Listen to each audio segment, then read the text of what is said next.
America Hind चीन में कैसे शामिल हुआ चाहे दाखिल हुआ, तो ध्यान दीजिएगा।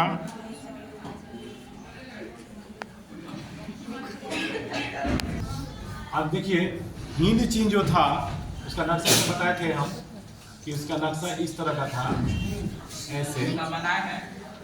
ऐसे था, फिर इसका ऐसे था, ऐसे।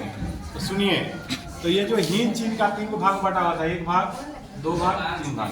तो सुनिए, तो यहाँ का जो हिंद चीन का जो राजा था, हिंद चीन का, सुनिए बताइएगा, फिगर नहीं बना रहा है। यहाँ का राजा सिहानु था। क्या था? सिहानु। ये राजा का नाम था सिहानु।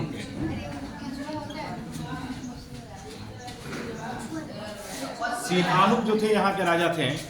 तो पहले ये दोस्त किसका था? अमेरिका का। किसका था जी? अमेरिका का। सिहानु जो था अमेरिका का दोस्त था। ये अमेरिका का पहले दोस्त था सिहानु, लेकिन बाद में, सुनिए, बाद में इससे रिलेशन खत्म हो गया है। एगो साम्यवाद, एगो पूंजीवाद। चीन ये सब साम्यवाद है, ठीक है। उत्तरी कोरिया ये सब साम्यवाद है। और पूंजीवाद में आता है अमेरिका, ठीक है, फ्रांस, ये पूंजीवाद में है। और भारत कूटनीति दोनों में से किसी में नहीं है। 2 ही तरह के शासन है, 3 तरह का शासन। एक वो है पूरा संसार 3 भागों में बटा हुआ है। ध्यान समझिए, पूरे संसार 3 भागों में बटा हुआ है। एक वो है पूंजीवादी राष्ट्र, एक वो होता है साम्यवादी राष्ट्र, और एक वो होता है गुटनिरपेक्ष। तो पूंजीवादी राष्ट्र में बहुत बड़े बड़े देश हैं, साम्यवादी राष्ट्र में भी देश हैं, और गुटनिरपेक्ष भारत गुटनिरपेक्ष का मतलब कि हम कोई ग्रुप में नहीं रहेंगे, न पूंजीवाद में रहेंगे न साम्यवाद में रहेंगे। लिखने से जरूरी है बच्चों, समझना, लिखने से कुछ नहीं होगा। तो 2 ही ग्रुप है, साम्यवाद और पूंजीवाद, और एक वो है गुटनिरपेक्ष। तो गुटनिरपेक्ष में भारत शामिल है।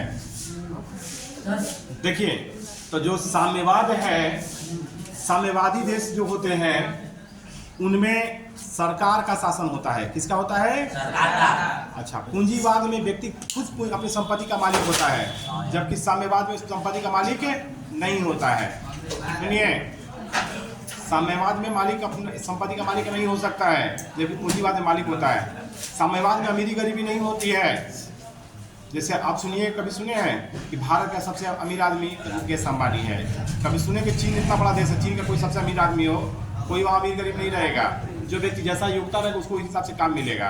हमारे देश में गरीब गरीब होते जाते हैं, अमीर अमीर होते जाते हैं। तो साम्यवाद भी एक अच्छा है, ठीक है। तो सुनिए, तो क्या हुआ कि तो यहाँ पर देखिए 2 ही ग्रुप है, एक रूस का ग्रुप है, एक अमेरिका का ग्रुप है। अमेरिका कहता है कि हम शक्तिशाली है, रूस कहता है कि हम शक्तिशाली है, दोनों में लगा रहता है। तो पहले पहले अमेरिका का दोस्त था कौन? हिंद चीन।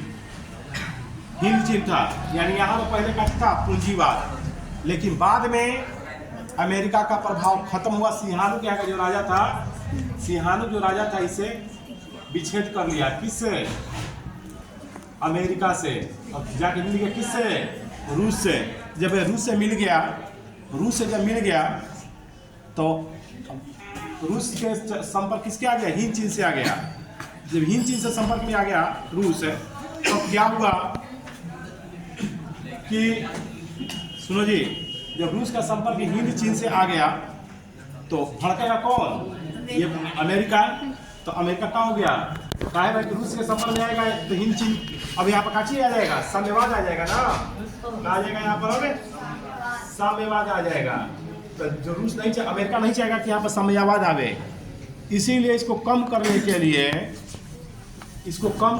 लिए, अमेरिका कहाँ हो गया, या खत्म करने के लिए इसमें लड़ाई में शामिल हो गया, ठीक है। तो तू शामिल मत हो के, मान लीजिए कि आज मेरा कोई दोस्त है, ठीक है, मेरे दुश्मन से मिलेगा तो हम क्या करेंगे? अपने दोस्त को ही मारेंगे। जो पहले मेरा दोस्त था कि मेरा दुश्मन से तो मिलवे, चल तोरा काम ना छोड़ो। तो पहले अमेरिका हिंद चीन का दोस्त था, लेकिन बाद में यहाँ के जो राजा सिहानुत था दुश्मनी कर लिया इसने अमेरिका से, ठीक है। और मिल गया किससे? भाई दोनों में टक्कर होते रहता है दोनों में। अब जाके मिल गया किससे? रूस से। अमेरिका भी हमला करने लगा इस पे, किस पे? हिंद चीन पे। इसीलिए अमेरिका शामिल हो गया हिंद चीन में, ठीक है।